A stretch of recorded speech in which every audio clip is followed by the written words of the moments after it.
गेल्या अनेक वर्षांच्या प्रलंबित समस्यांनंतर अखेरीस नव्या घरामध्ये जाण्यासाठी बीडीडी वासीय आता उत्सुक आहेत.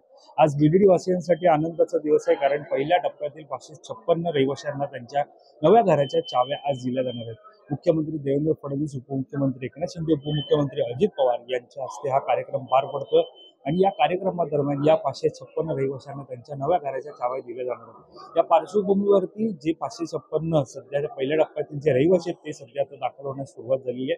मात्र सद्यस्थितीत आपण पाहतोय की पहिल्या टप्प्यातल्या ज्या घर आहेत त्याची पाहणी करण्यासाठी आता मुख्यमंत्री देवेंद्र फडणवीस असतील, त्याचसोबतच आशिष शेलार असतील आणि त्यासोबत अनेक नेते मंडळी असतील, हे वरळीच्या नव्या बिर्डी चाळीमध्ये म्हणजेच नव्या इमारतींमध्ये दाखल झालेले त्या घरांची ते सगळ्या पाहणी करणार आहेत आणि त्या पाहणीनंतर ते या कार्यक्रमाला उपस्थिती दर्शवून ज्या रहिवासी आहेत त्यांना चाव्या त्यांच्या हस्ते दिल्या जाणार आहेत. मात्र एकंदरीत आपण पाहतोय हा जो प्रकल्प आहे अत्यंत प्रलंबित असा हा प्रकल्प होता, कारण या प्रकल्पाची सुरुवात साधारणतः 2018 पासून असल्याचं म्हटलं जातं. मात्र 1996 साली या बिर्डी वासियांच्या पुनर्वसनाचा मुद्दा समोर आला होता. मात्र 1996 नंतर जो मुद्दा चर्चेला आला होता त्यानंतर अखेरीस 2025ला त्यांच्या इमारती आता पूर्ण होताना पाहायला मिळतात आणि त्यानंतर या इमारतींमध्ये रहिवासी सुद्धा राहायला जाणार आहेत. मात्र सध्या आपण पाहतोय की एकंदरीत या कार्यक्रमाच्या पार्श्वभूमीवरती कुठेतरी हा जो कार्यक्रम सध्या या ठिकाणी पार पडतो, या कार्यक्रमाच्या पार्श्वभूमीवरती सर्वांचं लक्ष लागलेलं आहे ते म्हणजे नव्या घरात जाणाऱ्या बीडीडी वासियांकडे.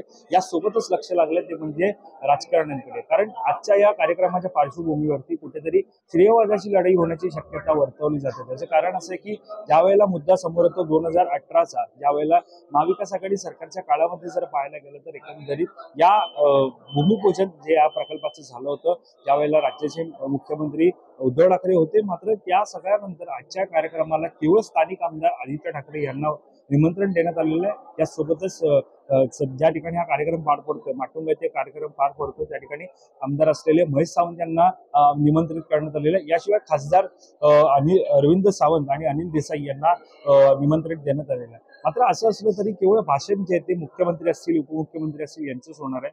या भाषणादरम्यान कुठेही आदित्य ठाकरे यांचं नाव नाही आहे, त्यामुळे निश्चितच नाराजी जी आहे ती व्यक्त केली जाण्याची शक्यता. यासोबतच या सगळ्याच्या पार्श्वभूमीवरती जर पाहायला गेलं तर नेमकं कोणाच्या काळामध्ये हा प्रकल्प सुरू झाला यावरून कुठेतरी वाद आणि श्रेयवाद होण्याची शक्यता वर्तवली जाते. त्यामुळे या सगळ्याच्या पार्श्वभूमीवरती ज्यावेळेला हा चावी वाटपाचा कार्यक्रम पार पडतो त्या कार्यक्रमानंतर एकंदरीत सध्या पोस्टर जर आपण पाहिले गेले तर या ठिकाणी आपण पाहतोय सध्या हा जो बीडीडी वरळी बीडीडी चाळ पुनर्विकास प्रकल्पातील 556 पुनर्वसन सदनिका वितरण समारंभ साधारणतः ज्यावेळेला असा पोस्टर पाहायला मिळतो, केवळ हा एकनाथ शिंदेचा नाहीये, साधारणतः अजित पवार असतील, देवेंद्र फडणवीस असतील, आशिष शेलार असतील, या सगळ्यांच्या म्हणजे जे सध्या राज्यामध्ये सत्ता जी महायुतीची आहे त्या सत्तेतील सध्या मुंबईतील जे नेते मंडळी आहेत त्या सगळ्यांचे पोस्टर सध्या पाहायला मिळतात या आजूबाजूच्या परिसरामध्ये.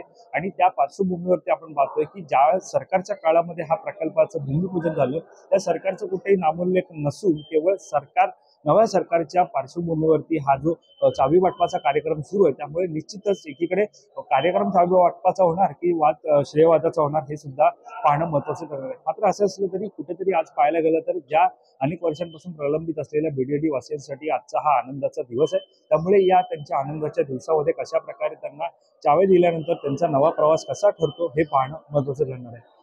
या सगळ्यावरती आपलं लक्ष असणारच आहे. या संदर्भातली अधिकची माहिती जाणून घेण्यासाठी तुम्ही माय महानगर लाईव्हला सबस्क्राईब करायला विसरू नका. कॅमेरा पर्सन अवधेश कोबीसह मी वैभव पाटील, मुंबई.